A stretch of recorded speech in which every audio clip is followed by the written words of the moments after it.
Market waste, when you do analysis on the market waste, most of the market waste, we have about 98% organic from market waste. Right. We have lumber waste, and the lumber waste are just being banned and stuff like that. So we get a lumber waste and market waste, and then we get it to enrich compost production in Lagos right now. So we're the biggest in Africa right now. So, but because we don't separate from household level, that's why we are collecting from markets right now.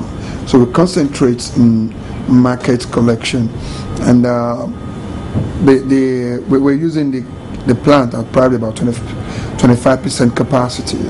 We can really produce more. We can produce as much as about 1,000 bags of compost on a daily basis. That's the installed capacity at the plant.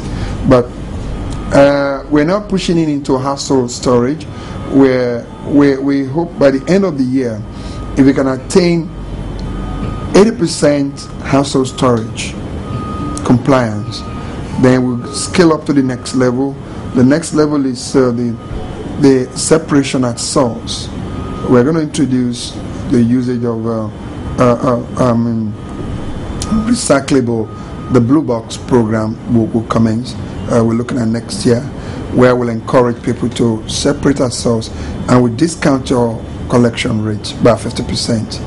Monthly collection rates will discount you if you're able to separate at source. So the Blue Box program will commence next year. For that will take us closer to our zero waste initiative, zero waste program. We're looking at attaining about 35% target on our zero waste program in the next 2-3 years. Right now we're at about 15% from compost production. We are recycling plastic also. We are doing paper baling also right now. So, but this, what we're able to recover right now is just between 12 and 15% of our waste right now. But we believe we can hit the target of 25% by the time we introduce the Blue Box program, which is the second stage of household storage that will enhance separate unit collection. There are so many of them. Our recycling program is geared towards encouraging the local investors. We have a small-scale entrepreneurs in that area, and the government is allowing them to have facilities that can push them into that area. In Sao Paulo, all right. We look at Mexico, all right, because we look at Mexico for population, because they have a similar population like Lagos.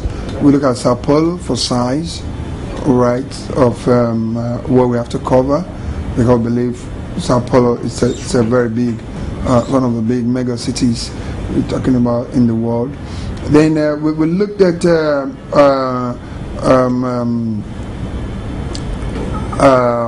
Kuala Lumpur, or in Asia, because we have the same climatic condition, all right, and we look at Singapore for its radical change, because Singapore is a city that moved from being a slum to being a first world, whatever, developed city. So we look at those benchmarks, and we try to study those cities and try to pick the good side of it and the bad side of it. So we train our people, send them there to go and study those cities, and develop an army of informed people on ground that can really do the right thing within a short time. So those are the cities we compare ourselves with, and we also now look at other cities in Africa. Cairo, on South Africa. All right, Cairo, we study Cairo because of similarities in socioeconomic status. All right, and it's a big city also. So that is it. For composting, yeah, we study Cairo very well, because Cairo started composting much earlier than other cities in Africa, and they have a tradition for compost also. We study a place called the Nuweiba region in Cairo, where you have poor people who have a tradition of poor people who are scavengers naturally, and the history dated back to the history of Jews and the pharaohs, where the Jews that were in Egypt, all right, were cattle rearers, and the Egyptians were mainly farmers, so they don't allow the cattle rearers to come into the city. They look at them as dirty people, and because the Jews, they have to feed their hearts, they have to collect waste from the kitchen of the Egyptians, so they were naturally waste collectors, all right, and that they were living in the area, the Goshen area. It's called the we call them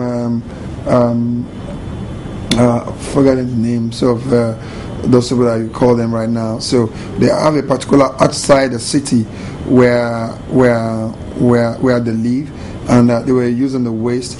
They were collecting the waste out of necessity to feed their animals, and so they are the first people who are into waste production. And the Egyptians also require fertilizer for some of their plants, so they are actually, so there's a kind of a symbiotic relationship between the people, the Zabadins, call them the Zabadins in Cairo, and the Egyptians. So it's an evolution of waste management, very, very interesting, and I was able to write a book on it, Waste to Strength, I call that book, and we took kind of a knowledge from there to see how we can integrate those who are poor here, those who are scavengers, and you can make a livelihood for them from even their crude way of recycling, and integrate them into the whole system, because we have something similar there. Well, the first thing we did was to get a true picture of the problem, and we were able to paint the picture for ourselves,